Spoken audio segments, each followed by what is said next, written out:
Đế bánh mềm bên trong, giòn bên ngoài, phô mai tan chảy béo béo.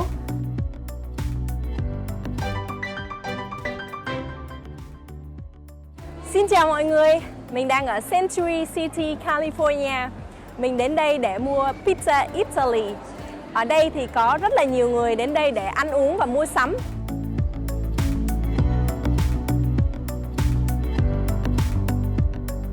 Mình đang ở Italy, nơi bán pizza rồi đây.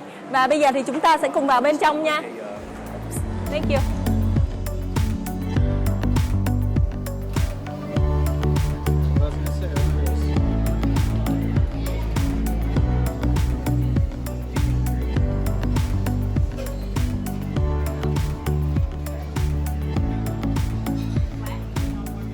3 Tricolore, 2 to go, 1 for here, 2 for to go and 3 for here.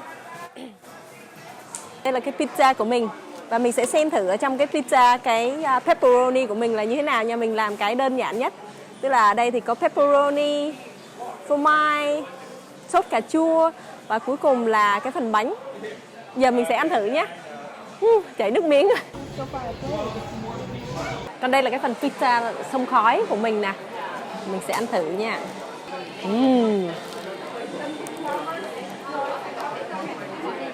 Cái phần này thì nó ít phô mai hơn. Nhưng mà cái phần thịt xông khói mình rất là thích xông khói. Và nó có cái phần bánh mì cũng ngon nè. Mình đã có một bữa ăn trưa thật là ngon. Và bây giờ thì chúng ta sẽ về nhà và hướng dẫn các bạn cách làm món pizza làm tại nhà nhé.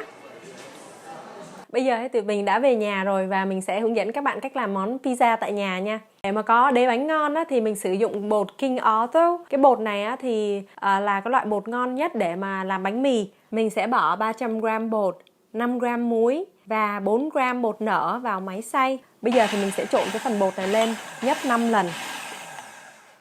Để cho máy chạy và bỏ một muỗng canh dầu ô liu vô cái máy xay lúc mà cái bột đang xay nhé. Bây giờ thì mình sẽ để cho cái máy này nó quay và mình sẽ đổ cái phần nước này vô. Nước này thì là ở nhiệt độ 43 độ C tới 49 độ C.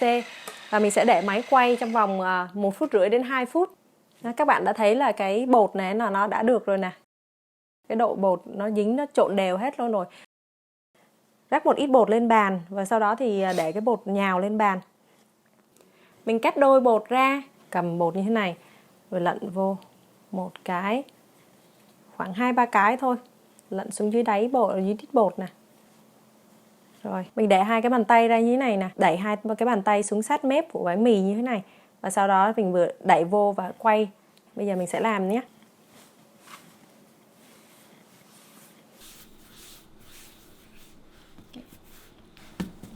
Bây giờ thì mình để ra một cái khay như thế này, xịt một ít dầu ăn vào, bỏ hai cái cục bột này lên, xịt thêm một lớp dầu ăn lên nữa nhé.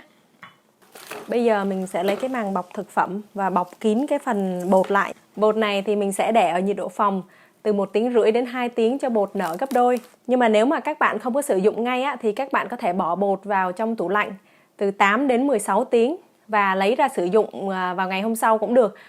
Đây là cái phần bột mà mình lấy ra từ tủ lạnh, tại vì mình chuẩn bị trước nên bây giờ thì mình sẽ lấy ra để ở nhiệt độ phòng trong vòng 30 phút. Trong cái thời gian đó thì mình sẽ chuẩn bị phần sauce với lại những cái phần mà đi kèm với pizza nhé. Đây là diced tomato, tức là cà chua người ta đã cắt hạt lựu ra rồi và họ cũng bỏ luôn cái vỏ cà chua đi rồi nhé. Gạn hết phần nước ở trong cà chua đi. Vẫn cái máy xay hồi nãy mình sẽ bỏ cái phần cà chua này vào máy xay nhé. Giờ thì bỏ 1/4 muỗng cà phê muối, 1 muỗng canh dầu ăn, 1 nhánh tỏi bào hoặc là bằm. Bây giờ thì mình sẽ xay cái hỗn hợp cà chua này và mình bấm khoảng 12 bấm thôi, 12 nhấp thôi. Rồi cái phần sauce này thì mình đổ ra cái cốc. Mình cắt hành, mình cắt chừng 1 nhánh hành thôi. Thịt xông khói thì mình dùng 2 miếng và cắt nhỏ. Mình lấy 2 cái chảo gang và mỗi cái thì rộng 27 cm. Chia đều 4 muỗng dầu ăn lên 2 chảo và phết đều lên chảo. Mình mở lò nướng ở 260 độ C, tức là 500 độ F. Rắc một ít bột lên bàn. Đây là cái phần bột mì mình đã để nghỉ ở ngoài rồi nè. Và mình sẽ tạo thành cái hình vòng tròn cho cái bột. Các bạn nhớ là đừng có đụng vô cái rìa ở bên ngoài của cái bột nha. Cầm bánh lên và ném qua ném lại như thế này này. Mình cứ vân lần vậy nè, cứ để tay như vậy nè. Lần từ từ thì cho cái bột nó rộng ra, không thì mình cũng có thể bỏ vào bên trong tay nè. Để hai cái nắm tay như thế này nè. Đó, mình làm cho nó rộng rộng từ từ ra, nhẹ nhàng thôi, từ nó sẽ bự ra. Phần bên trong bánh thì mỏng hơn phần bên ngoài. Phần bên ngoài là nó có độ dày nên mình để lại cái phần ngoài cho nó dày ha. Chảo này mình đã tráng dầu rồi nè. Để mình để cái bánh mì vô chảo.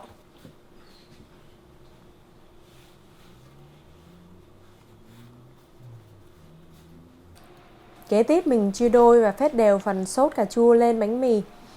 Các bạn nhớ là đừng có cho phần cà chua đụng vào cái mép của bánh mì thì nó sẽ không đẹp nữa nhé.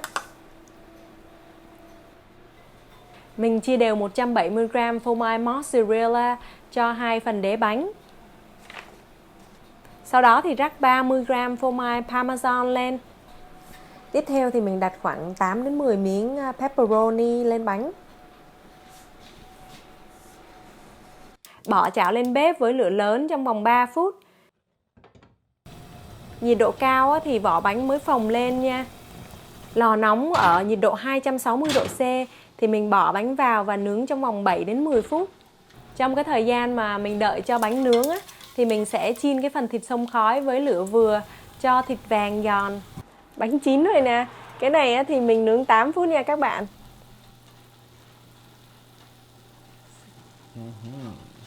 Các bạn xem đế bánh nè, đã ha. Giờ thì rắc thịt xông khói và hành lá lên. Và các bạn nhớ là chia sẻ và đăng ký kênh giúp mình nha. Nếu mà các bạn có câu hỏi nào thì làm ơn comment xuống bên dưới. Mình sẽ rất vui được trả lời câu hỏi của các bạn.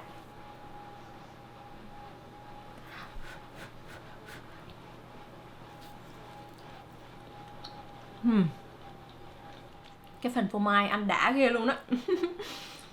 Thấy bánh mì thì mềm. Bánh mì này rất là mềm nè, xốp nè. Còn phần phô mai thì thơm, béo rồi. Và mình rất là thích cái phần sốt cà chua. Đó, nó vừa đủ luôn, nó làm cho cái phần bánh mì với lại cái phần phô mai của mình, khi mà mình bỏ những cái đồ mà nó phô mai thì nó hơi béo rồi, các bạn cũng biết đúng không? Nó làm cho cái phần phô mai đỡ béo mà ngon hơn nhiều nữa. Ăn đã ghê luôn á.